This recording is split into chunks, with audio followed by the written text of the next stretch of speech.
today what I'm going to talk to you about, we're going to start, very basic beginning theory, pretty much guitar theory 101. And when you start with music theory, what you want to know is intervals. So, when people talk about intervals, basically what they're talking about is the distance between two notes. So say you take two random notes, C and G. So from here to here, and here, here. Now the distance between those two notes is something called a perfect fifth. And that's just, that interval is used to describe that distance right there. It'll work for any note. So, from D to A is also the distance of a perfect fifth. So they're going to be, it's the same distance no matter what note you're starting on. So these always stay constant no matter where you're playing on the fretboard. So, and the reason intervals are important because if you know them, it's going to be very easy for you later on to be able to construct chords and construct scales. So take your major scale for example. It has, let me see some paper real quick.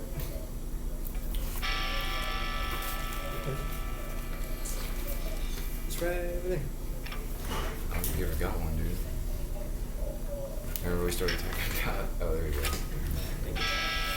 Alright, so when we take our C major scale, now the notes of C major is very convenient. A lot of people teach music theory using the C major scale. The reason they do that is because there are no accidentals, meaning no sharps or flats. In the C major scale, it's very easy. C, D, E, F, G, A, B, and then back to your root note C. And so now the scale formula, or the sequence of intervals that make up the scale, is going to be 1, 2, 3, 4, 5, 6, 7, and then back to 1. It's very simple. So when you hear the major scale, it's just 1, 2, 3, 4, 5, 6, 7. Those are your intervals. And what they mean by that is, so this second note is your major second. This note is your major third. This is a perfect fourth. G is a perfect fifth. This A is a major sixth. This B a major seventh. And then this your root back again to C. So all these different, like I'm saying, these names, this major second, this major third, this major seventh. This just, like I said earlier, to describe the distance between those two notes. So someone says, oh, A major sixth up from C, it's that note A.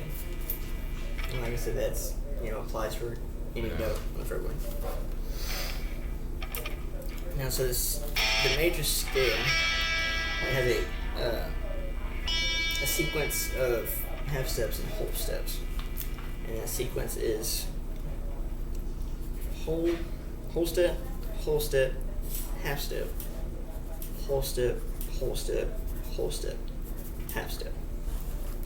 So we can look right here. We see that this C to this D note is a whole step. This D to this E note is a whole step. Remember, a whole step is 2 frets, whereas this half step right here from E to F is just 1 fret. So as you can see on the fretboard right here, we go to the C right here in the string. C, whole step right here to this D, another whole step to this E, then half step to that F. Yeah, and so on and so forth. So now we follow again. We got the whole step from this F to this G, the whole step from this G to this A, the whole step from the A to the B, and then this half step back to our root at C. So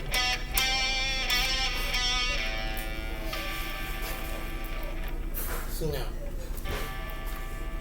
when you want to start making chords, these intervals are going to be important because chords, like scales, they also have interval formulas. So your regular major scale, or your regular major chord, So let's take a C major chord for example. Its interval structure is going to be that root, the third, and the fifth of your major scale. So if you want to find out, if you know that major chords are made up of the root, the third, and the fifth of the major scale, you can come up here and look at this. Okay, so we got this root right here, this 1, that's C. So we know that this 1 is C right here. And then, okay, so now we know the next note is the 3rd. So we look, okay, what's our 3rd? It's right here, it says E. Okay, well now we know we got a 5th, so what we do, we jump back up again to this 5th, and we got a G. And then you got, the C major triad, it's C, E, G, it's the most common, cowboy chord. And, that everybody knows, we went over this the other week. And if we look, C, E, G, C, E.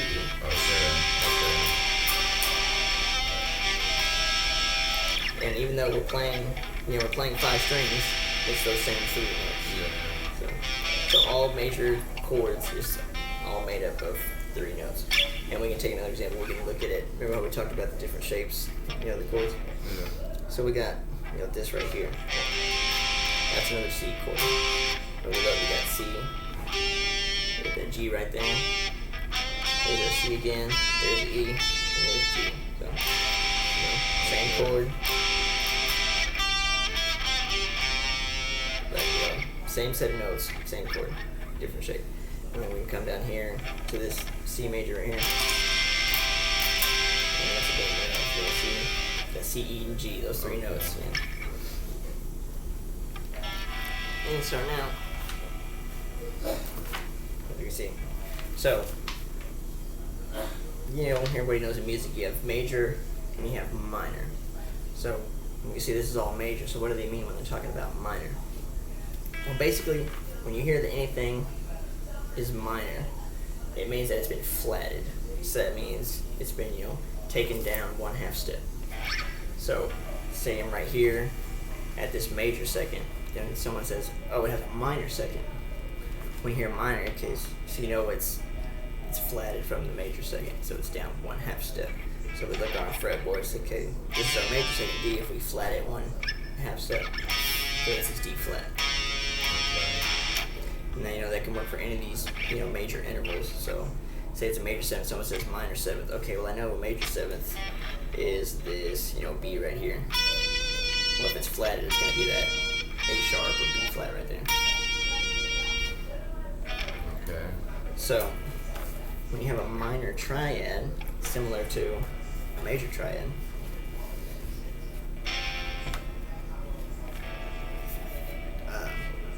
so a minor triad is going to be made up of, we're going to keep the 1st and the 5th, right?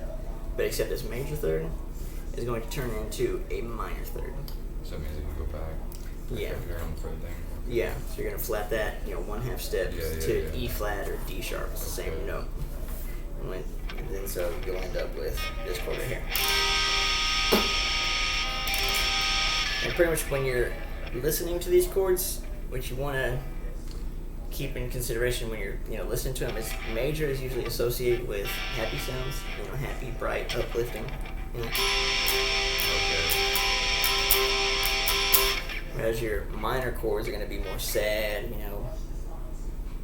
kind of sad, melancholy, that sort of tonality, darker, where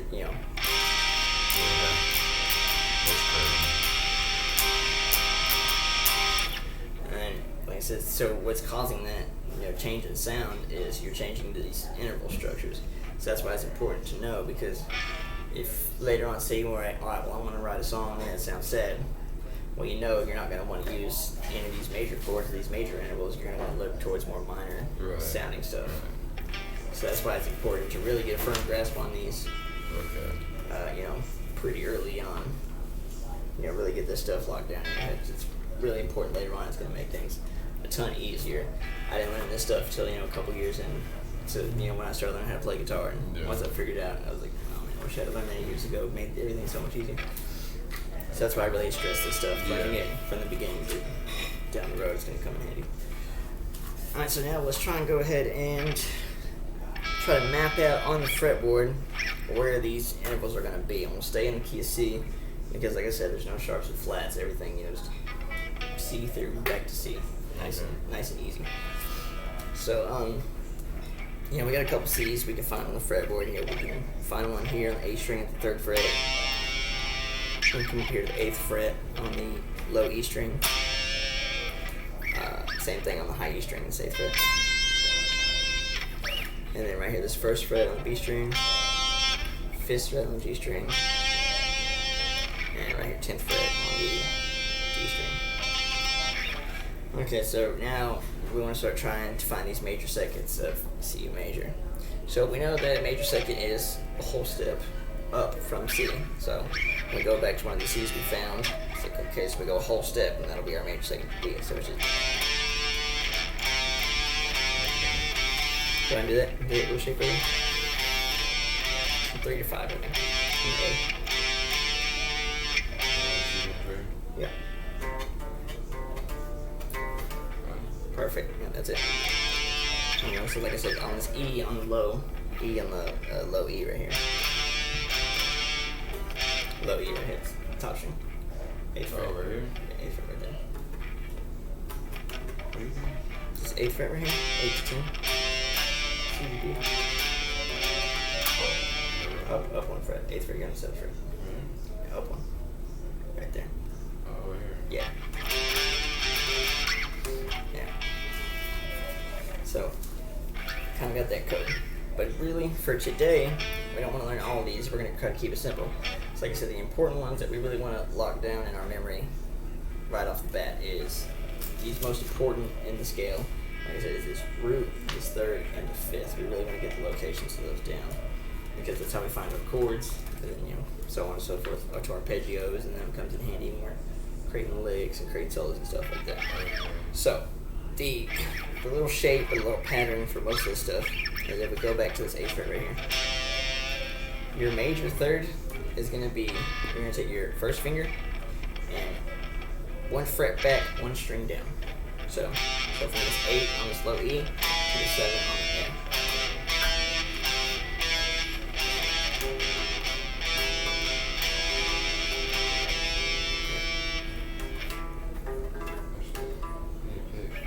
Yeah.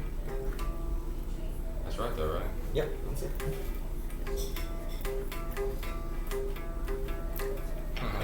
So that little shape right there is going to be a major 3rd for whatever note you're going to be in.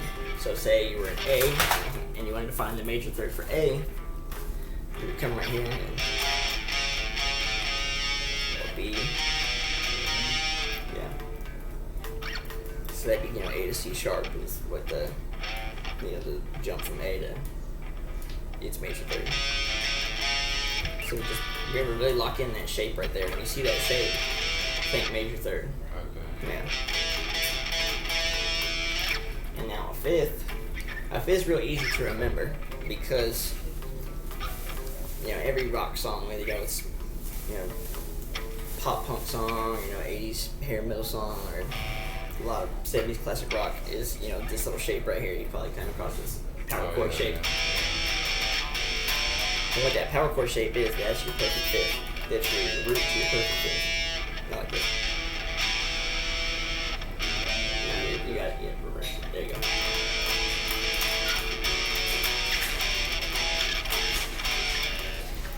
Yeah, that power chord pops up in every rock song you can think of. It has that shape right there.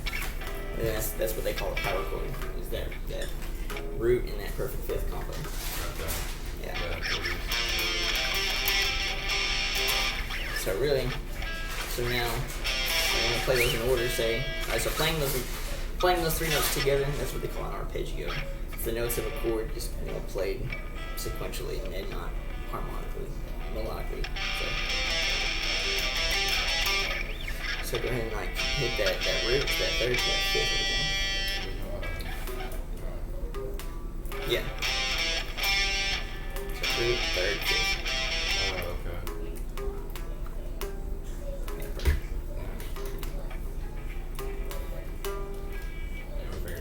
Try using your pinky instead of using. Oh, shit. Yeah, go ahead and get that pinky strong when you're first starting out. That way, you'll be able to utilize it later on because it comes in handy. Right.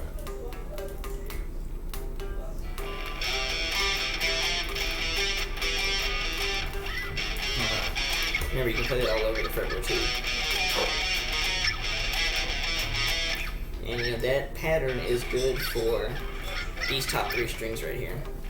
So So on your E, A, and D string, that little shape, that's going to be your major arpeggio. That's still going to be root, third, fifth, or third, fifth. But when you get to your G string to B string, it changes. So don't worry about that for now.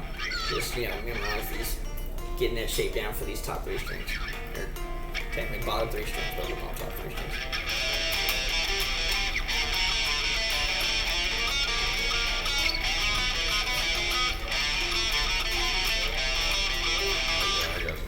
Now, that shape, so we know that's a major arpeggio.